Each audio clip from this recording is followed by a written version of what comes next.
श्री पतंजलि महामुनये नमः।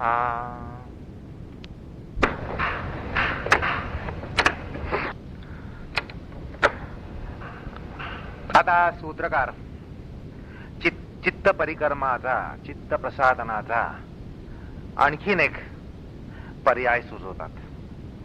अर्थात पर्याय म्हटल्यानंतर असं सांगितलंय की हे किंवा ते नव्हे, तर यापैकी जो पर्याय ज्या वापरण्याला योग्य असेल, योग्य अशी मनस्थिती असेल, योग्य अशी परिस्थिती असेल, त्यावेळेला तो उपाय हा वापरला पाहिजे. सूत्रकार या ठिकाणी जे अनेक प्रकार सांगतात, पर्याय सांगतात, ते एवढ्याच अर्थानं की वेगवेगळ्या संदर्भामध्ये, वेगवेगळ्या मनस्थितीमध्ये, वेगवेगळ्या मनोभूमिकेमध्ये, वेगवेगळ्या प्रसंगांमध्ये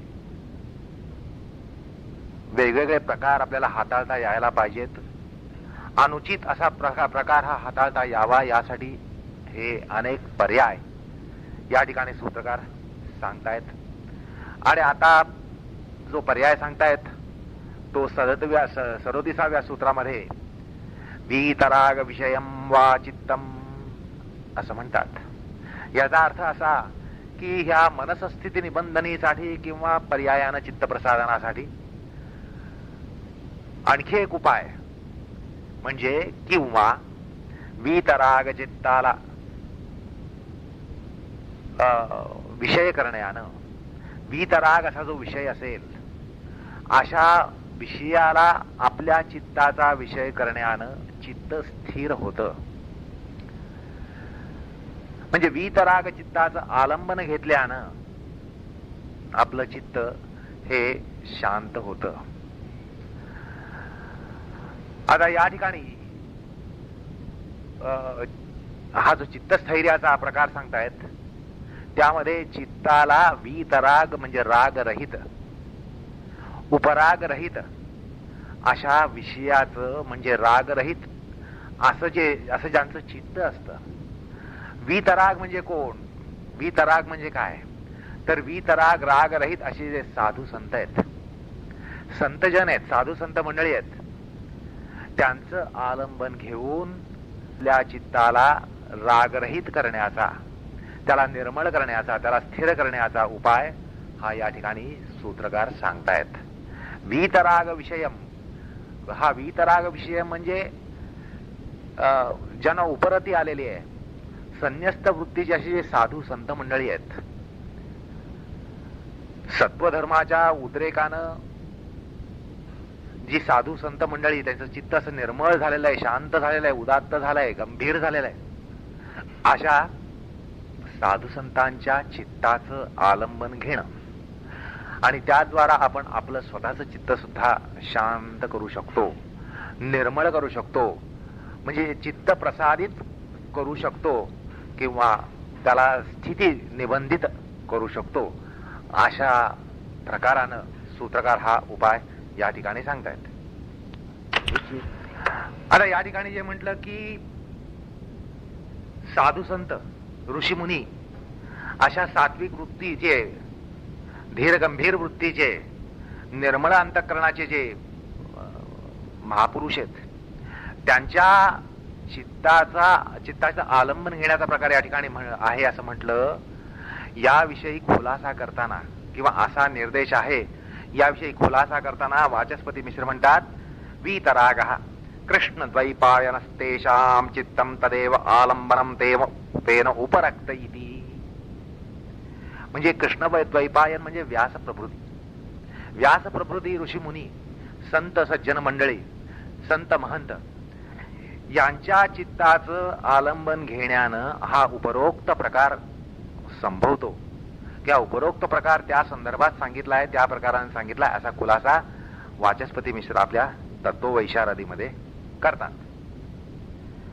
आता अशा चित्ताचं आलंबन करण्यानं, तशा चित्ताला म्हणजे ध्येय करण्यानं, आपल्या चित्ताचं ते ध्येय असलं पाहिजे, म्हणजे विषय असला पाहिजे. त्याला वीतराग विषयम असं म्हणतात.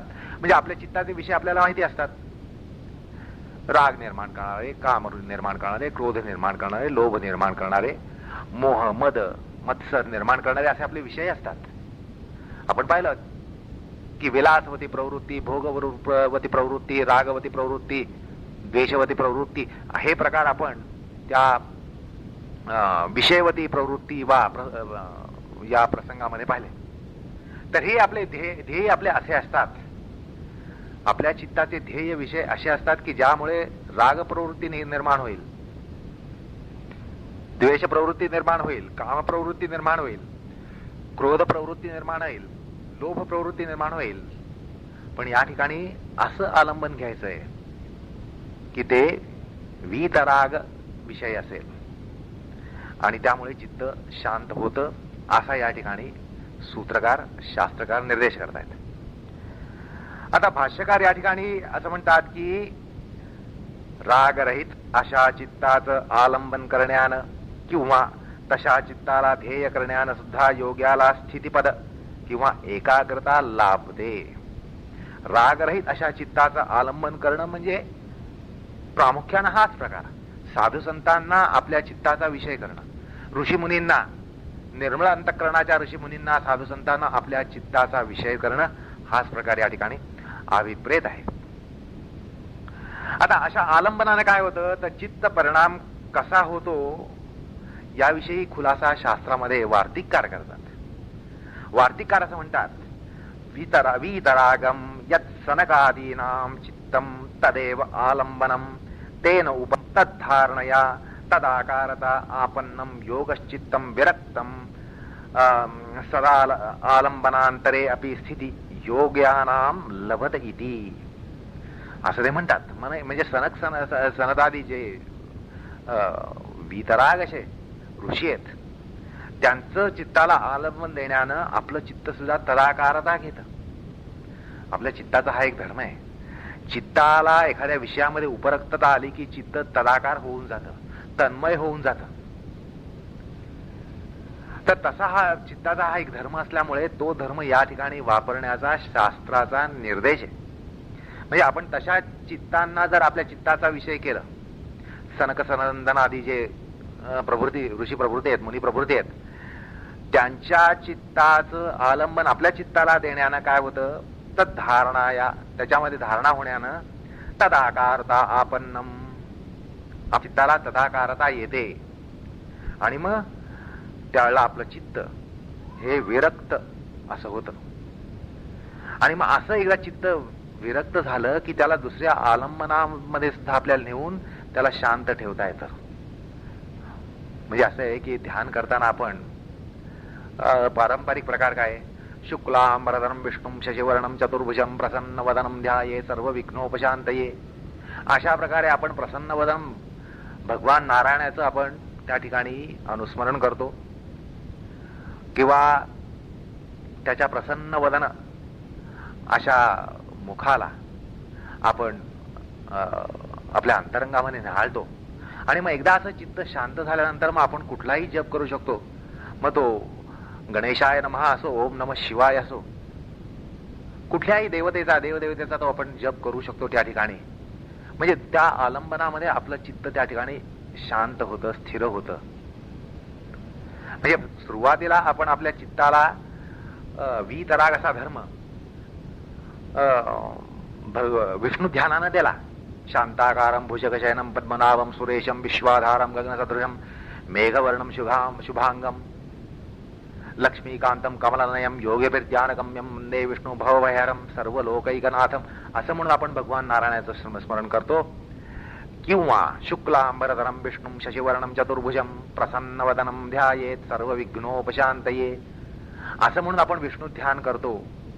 आणि एकदा त्याद्वारा मन हे शांत झालं, त्याच्यामध्ये एकाग्रता धर्म आल्यानंतर मग तुम्ही दुसऱ्या कुठल्याही देवतेचा जप करू शकता. तो शिवाचा असेल, गणेशाचा असेल, दत्ताचा असेल, गायत्री असेल, पण त्यामध्ये आपलं चित्त तदाकारता घेऊ शकतं. आलंबनांतरामध्ये सुद्धा ते त्यावेळेला शांत राहतं. तर तसा प्रकार या ठिकाणी योगशास्त्र सांगत असतं. अर्थात म्हणजे भिक्षू या ठिकाणी काय म्हणतायत तर सनकादी जे वीतराग रागरहित असे जे होते त्यांच्या चित्ताचं आलंबन घ्यावं आणि त्यावर धारणा करून त्यानं उपरक्त होऊन तदाकारता घेऊन योग्याचं जे चित्त असतं ते सुद्धा विरक्ती प्राप्त होतं, त्याला सुद्धा विरक्ती येते.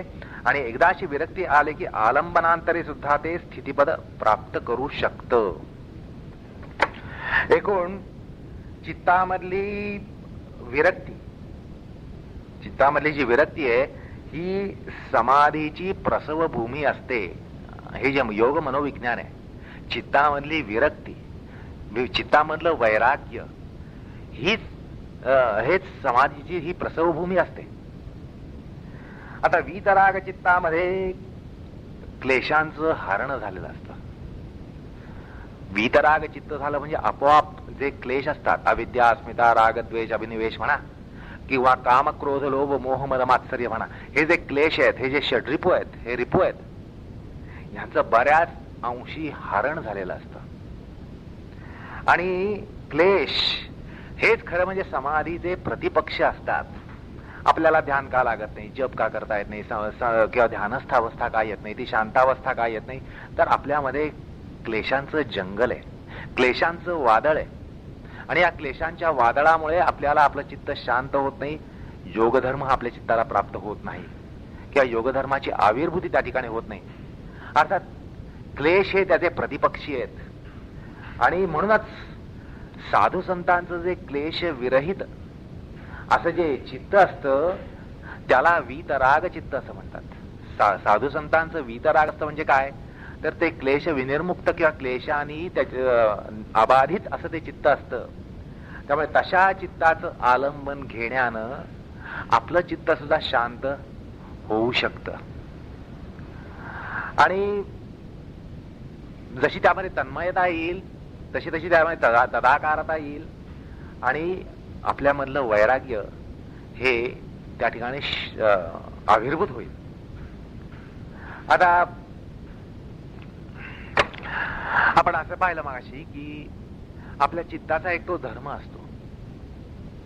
असं आहे की आपण एखादा नाटक सिनेमा बघत असतो. नाटक सिनेमा बघत असताना त्या नाटकाचा जो रस असेल त्या रसाने आपलं चित्त हे उपरक्त होत असतं.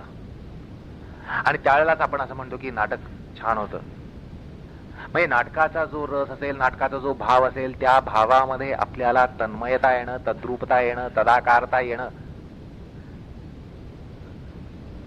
याने ते नाटक परिणामकारक असं आपण म्हणतो. नाटक परिणामकारक झालं असं आपण म्हणतो. तर या ठिकाणी असं आहे की आपल्या चित्ताचा तो एक धर्म आहे. समोरचा विषय जसा असेल त्याचा आपल्या चित्तावर फार लगेच परिणाम होत असतो. समोरचा दुःखद प्रसंग असेल, सुखद प्रसंग असेल, मोहकारक प्रसंग असेल, विदारक चित्र असेल, आल्हाददायक चित्र असेल, ज्या गोष्टीचा आपल्या चित्तावर परिणाम होत असतो. आणि हा जो प्रकार आहे ह्याचा या ठिकाणी विनियोग योग मनोविज्ञान करून घेतं. की एरवी आपल्याला लक्षात येतं की समोरचा मोहकारक विषय असेल तर आपण मोहात पडतो, समोरचा विषय क्रोधकारक असेल तर आपण क्रोधात येऊन भडकतो, समोरचा विषय कामाचा असेल तर आपल्यामध्ये कामना बलान्वित होते. हा आपला अनुभव आहे. एकूण मनोविज्ञानाचा हा खेळ आहे की जसा समोर विषय असेल त्याचा आपल्या चित्तावर लगोलग ताबडतोब, ज्याला सॉलिड स्टेट म्हणतात, असा परिणाम होत असतो. हा एक चित्ताचा धर्म आहे. आणि यामुळे आपल्याला आपल्या जीवनामध्ये अनेक बाधा येतात, हे जरी मान्य केलं, करावंच लागतं. की त्यामुळे आपल्या चित्तावर, आपल्या मनावर अनेक प्रकारचे आघात होत असतात, आंदोलन मिळत असतात. एक क्षण सुखाचा, दुसरा क्षण दुःखाचा, अशी आंदोलन ज्याला मिळत असतात. आणि त्यामुळेच आपल्याला एक प्रकारे मनामध्ये फार मोठी ओढाताण म्हणा, हलकल्लोळ म्हणा, हा माजतो. पण असं आहे की हा जो दोषावह वाटणारा प्रकार आहे की आपल्याला असं लक्षात येते की आपल्या मनावर लगेच त्याचे समोरच्या विषयाचे, प्रसंगाचे परिणाम होत असतात. आणि चित्तावर असे सारखे आघात होत असतात. प्रत्येक प्रसंगाला, म्हणजे प्रसंग बदलत असेल तर तसा तसा त्या चित्तावर आघात होत असतो, अंतःकरणावर आघात होत असतो. आणि पूर्वी सांगितल्याप्रमाणे आपलं चित्त ही एक नाट्यभूमी होऊन जाते. ही एक नाट्यभूमी होऊन जाते. आणि ह्याचा आपल्याला जीवनामध्ये फार मोठा त्रास होतो ही गोष्ट खरी असली तरी आपलं भावना विश्व, आपलं विचार विश्व ह्याला त्याच्यामुळे गती मिळते, चालना मिळते, ही गोष्ट पण मान्य करायला पाहिजे. नाहीतर आपण दगडासारखे जर अपरिणामी असो की समोर कुठलाही प्रसंग हो, कुठलीही वस्तू असो, त्याचा आपल्यावर परिणाम होत नाही म्हटल्यानंतर आपल्यामध्ये भावना विश्व हे जागवलं नसतं. म्हणजे ज्याच्यामुळे आपल्याला त्रास होतो, त्रागा होतो, त्रस्ता होतो, या सगळ्या गोष्टी मान्य केल्या तरी असं आहे की त्याच्याद्वारा आपल्याला अनेक गोष्टी प्राप्त होतात. आणि असं आपल्या जी जर नाट्यभूमी ही होऊ शकली नसती तर आपण दगड धोंड्यावत राहिलो असतो. त्यामुळे आपल्याला भावना विश्व राहिलं नसतं, विचार विश्व राहिलं नसतं, बुद्धी विश्व राहिलं नसतं, कुठलाही बौद्धिक प्रक्रियेचा प्रकार संभवला नसता, वैचारिक प्रक्रियेचा प्रकार संभवला नसता, भावनिक प्रक्रियेचा प्रकार संभवला नसता.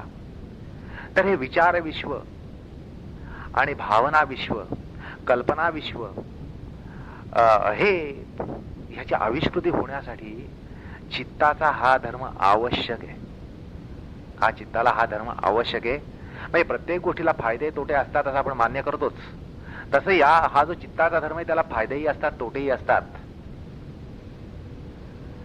तर हा जो चित्ताचा धर्म आहे, जो अत्यंत स्वाभाविक आहे, त्याचा विनियोग या ठिकाणी योगशास्त्र परिणामकारकतेनं करतं. आणि म्हणूनच म्हणजे चित्ताला याद्वारा संस्कृतीकरण फार झपाट्यानं होऊ शकतं. आणि म्हणून या ठिकाणी साधू संतांचं जे वीतराग चित्त आहे, वीतराग चित्त म्हणजे क्लेश विनिर्मुक्त किंवा क्लेशबाधा कमी असलेलं, क्लेशबाधा नसलेलं अशा काही प्रकारचं ते चित्त असतं. त्याचा जर आपण आश्रय घेतला, त्याला जर आपला विषय केलं तर आपलं चित्त सुद्धा तसं घनगंभीर एक नाट्यभूमी होऊ शकते. अलग लक्षात. आपली चित्ताची जी नाट्यभूमी आहे त्याच्यावर अशा प्रकारे एक उदात्त आविष्कार हा त्या ठिकाणी प्राप्त होऊ शकतो. गमत अशी की तुम्ही आम्ही काही सनंदनादी नाही, व्यासशुक प्रभृती नाही, रामकृष्ण परमहंस ज्ञानेश्वर तुकाराम वगैरे अशा प्रकारे आपण नाही. पण आपण त्यांच्या चित्ताचं आलंबन घेतल्यानं आपल्या चित्तावर फार मोठा त्याचा होऊ शकतो. ह्याचं कारण चित्ताचा धर्म. आणि म्हणून या ठिकाणी एक फार परिणामकारक तंत्र योगशास्त्र, योगाचं मनोविज्ञान हे मांडतं. आणि म्हणूनच या ठिकाणी शास्त्रकारांनी व्यास प्रभृती, सनक सनंदनादी प्रभृती, रामकृष्णादी प्रभृती यांना आपल्या चित्ताचा विषय करावं. तुकाराम, ज्ञानेश्वर, नामदेव अशा साधू संतांना, महंतांना आपल्या चित्ताचा विषय करावं असं या ठिकाणी शास्त्र सांगतं. आणि त्यामुळे आपल्या चित्तामध्ये एक सुसंस्कृतीकरण होतं, चित्ताला प्रसादन प्राप्त होतं, प्रसादित अशी अवस्था प्राप्त होते, त्याला स्थिती प्राप्त होते, स्थैर्य प्राप्त होतं, एकाग्रता धर्म प्राप्त होतो, शांत धर्म प्राप्त होतो असं या ठिकाणी शास्त्रकार सांगतात. आणि ह्या एकूण सगळ्या मनोविज्ञानावरच सत्संगाचं मनोविज्ञान अध्यात्मामध्ये उभं राहिलंय. सत्संगाचं मनोविज्ञान आपल्या अध्यात्मशास्त्रामध्ये उभं राहिलेलं आहे.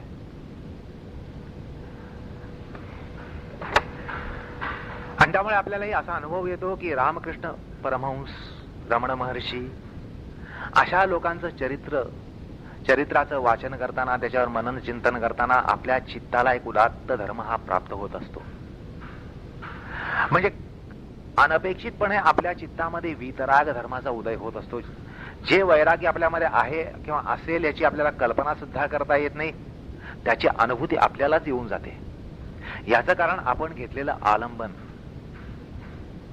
हे जे संत आहेत, महंत आहेत, साधू आहेत, ऋषीमुनी आहेत, यांचं जीवन हे आपल्याला त्यांच्या चरित्रावरनं प्राप्त होत असतं. त्यामुळे आपण जर त्यांचे चरित्र वाचायला घेतलं, चरित्रावर जर अनुसंधान ठेवलं, चरित्राला जर अभ्यासाचा विषय केलं तर आपल्या चित्तावर फार मोठी ज्याला संस्कृतीकरण म्हणता येईल, आपल्या चित्ताचं होत असतं, योग संस्कृतीकरण होत असतं. हे आपल्याला मान्यच करावं लागतं. आणि ही आपल्या अनुभवाची गोष्ट आहे. असो या ठिकाणी त्यामुळे असंही म्हणावं असं वाटतं, म्हणजे साहित्याचा जो प्रांत आहे, साहित्यिक या लोकांना या ठिकाणी एक चेतावणी आहे असं बघा, आपल्याला ही अनुभवाची गोष्ट आहे की ज्यावेळेला आपण साहित्य वाचत असतो, साहित्यिक हा परिणामकारक साहित्यिक असेल तर त्याने रंगवलेली व्यक्तिचित्र जे आहेत, व्यक्तिमत्व जे आहेत, त्याचा आपल्यावर फार मोठा परिणाम होतो. आणि म्हणूनच साहित्य एक शास्त्र म्हणून आणि साहित्य एक कला म्हणून साहित्यिकांची एक फार मोठी जबाबदारी आहे की त्यांनी जनसामान्यांची किंवा समाजाची अभिरुची जी आहे ती अभिरुची उंचवण्याचं काम हे त्यांच्या हातात असतं. आलं का लक्षात? साहित्यिक लोक समाजाची अभिरुची घडवू शकतात.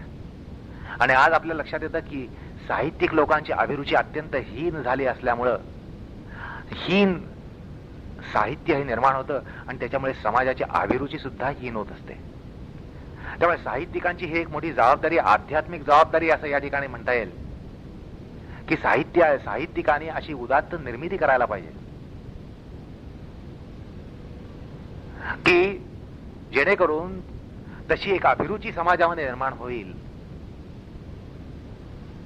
असं एक आता रामकृष्ण परमहंस यांचं चरित्र हे जर परिणामकारकतेनं जर एखाद्या साहित्यिकाने लिहिलं असेल तर निश्चितच ते वाचताना वाचकाचं हृदय हलतं, ते हलवलं जातं आणि त्याच्यावर एक संस्कृतीकरण हे केलं जातं.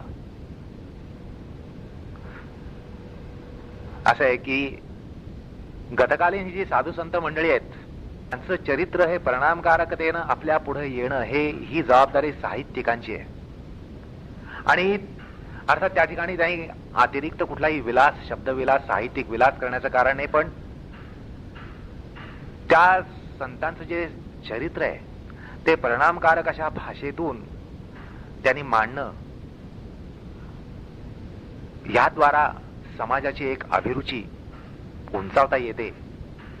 आणि तो प्रकार या ठिकाणी साहित्यिकांना सुद्धा एक चेतावणी देणारा या ठिकाणी आहे. म्हणजे संबंध समाजाचं मनोविज्ञान या ठिकाणी सुद्धा आपल्याला विचारात घेता येतं. असं होतं योगाच्या संदर्भात किंवा साधकाच्या संदर्भात, किंबहुना साधकाच्या संदर्भात असं आहे की त्यांनी सत्संग करावा. सत्संग करावा म्हणजे अशी जी साधू संत मंडळी आहेत त्यांच्या सहवासात राहण्याचा प्रयत्न करावा, त्यांना आपल्या चित्ताचा विषय करावं. आणि जर अशा एखाद्याच्या जीवनामध्ये अशी जर उदात्त व्यक्ती जर असेल तर त्या साधकांना केवळ स्मरण मात्रेनं, केवळ त्या साधू संतांचं स्मरण करण्यानं, त्या सत्पुरुषाचं स्मरण करण्यानं सुद्धा त्यांच्या हृदयामध्ये फार मोठं परिवर्तन होत असतं. चित्ताला एक शांतता लाभत असते. आणि आजकालच्या अध्यात्माच्या क्षेत्रामध्ये हेच आहे की पोळलेला माणूस जो असतो तर त्याला अशा एखादा सत्पुरुषाचा सहवास मिळाला तर त्याच्या केवळ स्मरणानं त्याच्या अंतःकरणामध्ये शांतधर्म उदित होतो. ही अनुभवाची गोष्ट आहे. तर अशा प्रकारे आपल्या चित्ताला वितराग करणं हा प्रकार या ठिकाणी सूत्रकार सांगतायत. आता जो प्रकार सांगितला त्याच्या मागचं मनोविज्ञान सुरू की आपल्या चित्ताला जसा विषय मिळेल तशा प्रकारे चित्तावर विकार किंवा संस्कार हा होत असतो. असं आपण पाहिलं की समोरचा विषय कामाचा असेल आपल्यामध्ये कामोद्रेक येतो, क्रोधाचा असेल तर क्रोधोद्रेक होतो, लोभाचा असेल तर आपल्यामध्ये लोभाचा त्या ठिकाणी फवारा अंतःकरणामध्ये किंवा लोभाचा एक प्रकारे पूर हा अंतःकरणामध्ये उठतो. मोहाचं तसंच आहे. मोहाचा विषय समोर आला की आपल्या अंतःकरणामध्ये सबंध अंधकार आणि सगळं विपर्यस्त. जे नेहमी आपण चांगलं चांगलं म्हणत असतो त्याला वाईट म्हणून त्याला सोडून देतो. ज्या गोष्टीला आपण नेहमी वाईट म्हणून ठरवत असतो त्याला त्या ठिकाणी चांगलं म्हणून कवटाळतो. याचं कारण समोर मोहाचा विषय आला तर तसं होतं. मग समोर कामाचा विषय आला तर काम, क्रोधाचा विषय आला तर क्रोध, लोभाचा विषय आला तर लोभ, मोहाचा विषय आला तर मोह, मदाचा विषय आला तर मद, मत्सराचा विषय आला की मत्सर. असं आपल्या चित्तामध्ये परिणामांतर हे होत असतं. हे जे मनोविज्ञान आहे ते मनोविज्ञान सांगताना नागोजी भट्ट हे आपल्या लघुवृत्तीमध्ये म्हणतात की जसं कामुक असं चित्ताला आलंबन देण्यानं, कामुक चित्त आलंबन देण्यानं चित्तामध्ये कामोद्रेक होतो. तसाच वीतराग चित्तालंबनानं विरक्तीचा उद्रेक व्हावा. आणि त्यामुळे असं म्हणता येतं की या मनोविज्ञानावर उभारलेलं हे एक अत्यंत परिणामकारक तंत्र आहे. असं आहे की आपल्या चित्तामध्ये योगधर्म नसतो, पण असं आहे की ज्यावेळेला आपण चित्ताला असं आलंबन देऊन जातो त्यावेळेला चित्तामध्ये जो परिवर्तनाचा प्रकार संभवतो, चित्त परिवर्तन झाल्याचं आपल्याला जाणवतं. आलं का लक्षात? असं एक कामुक कादंबरी वाचत हे सांगायला नको. मग असं आहे की साहित्यिक लोक कामुक कादंबरी अत्यंत परिणामकारकतेनं रंगवू शकतात. तसं साहित्यिकांना त्यांचं हे कर्तव्य आहे की त्यांनी अशा उदात्त व्यक्तिमत्व रंगवण्याचा प्रकार त्यांनी हाताळला पाहिजे. आणि तो परिणामकारकतेनं जर रंगवला तर फार मोठे योगदान ते साधून जातात. समाजाच्या दृष्टीनं एक फार मोठं योगदान ते साधून जातात. आणि समाजाची अभिरुची उंचवणं हा एक फार मोठा प्रकार ते करून जाऊ शकतात. एकूण काय तर या ठिकाणी अशा प्रकारे चित्ताला आलंबन देऊन चित्तामध्ये परिवर्तन करण्याचा, चित्तधर्म परिवर्तन करण्याचा प्रकार सूत्रकार या ठिकाणी सांगतात. असं आहे की आपल्या भारतवर्षामध्ये, भारतीय संस्कृतीमध्ये अशा प्रकारचं साहित्य विपुल आहे. पुराणांमध्ये ऋषीमुनी अशा गतकालीन गतसर्गातल्या साधुसंतांचं चरित्र त्या ठिकाणी आपल्याला प्राप्त होतं. त्यांच्या वैराग्याचा प्रभाव किती होता, त्यांच्या निर्मल चित्ताचा प्रभाव किती होता, ह्याचं आपल्याला त्या ठिकाणी दर्शन होत असतं. तर आपल्या भारतवर्षामध्ये साधू संतांची एवढी रेलचेल होऊन गेली होती. अनेक प्रांतातून अनेक पंथाचे संत हे निर्माण झाले आणि ही अशी आपली परंपरा आहे. आणि त्यामुळे अशा प्रकारचं साहित्य खरं म्हणजे विपुल आहे. आणि हा जो शास्त्रसंग सत्संग हा प्रकार या शास्त्रात सांगितला आहे, त्याचा हा एक महत्वाचा उद्देश आहे की आपल्या पुराणांमध्ये सत्संगाला भरपूर वाव आहे. साधू संतांशी समागम करण्यासाठी पुराण ह्याच्यामध्ये फार मोठं दालन आहे. असं होतं. एकूण काय तर असं लक्षात येतं की ज्यावेळेला आपण वीतराग असं आलंबन घेतो त्यावेळेला आपलं चित्त सुद्धा तशा धर्माने युक्त होतं. मग चित्ताची चंचलता जाते, चित्तामध्ये स्थैर्य येतं, चित्तामध्ये शांत धर्म येतो. आणि तोच प्रकार या ठिकाणी आपल्याला साधायचा असतो. त्यामुळे तुलनेनं हा थोडा सुलभ असा प्रकार या सूत्रात सांगितला. म्हणजे आतापर्यंतच्या सूत्रामध्ये बरेच तांत्रिक भाग होते, पण हा प्रकार असा आहे की तो सगळ्यांना हाताळता येण्यासारखा असतो. फक्त थोडीशी योगाभिरुची हवी, योगामध्ये अभिरुची हवी, अध्यात्मामध्ये अभिरुची हवी, ही मात्र गोष्ट आवश्यक आहे. नाहीतर त्या ठिकाणी माणूस तिरस्कार बुद्धीने बघतो. तर थोडंसं जर वैराग्य आपल्यामध्ये असेल, थोडासा जर योगधर्म असेल, थोडासा जरी उदात्त आपल्यामध्ये एक कण उदात्त असेल, तर आपण या आळंबनानं त्याला शतपटीनं आपण बलान्वित करू शकतो. असा हा तुलनेनं सोपा पण फार परिणामकारक असा प्रकार सूत्रकार या ठिकाणी सांगतात. ही गोष्ट लक्षात घेण्यासारखी आहे. आलं का लक्षात? म्हणजे तुलनेने हा तसा सोपा प्रकार आहे, पण असं आहे की आपल्यामध्ये जर एका अंशाने जर योगधर्म असेल तर आपण त्याला शतगुणित किंवा सहस्त्रगुणित करू शकतो. आणि तुलनेनं पुन्हा हा सोपा प्रकार आहे. यात तांत्रिक असा भाग जवळजवळ काही नाही. म्हणजे पूर्वीची जे सूत्र पाहिले त्याच्यामध्ये तांत्रिक भाग बरेच होते, पण तसा प्रकार या ठिकाणी नाहीये. आणि त्यामुळे तुलनेनं हा तसा एक सोपा प्रकार सूत्रकार सांगतात.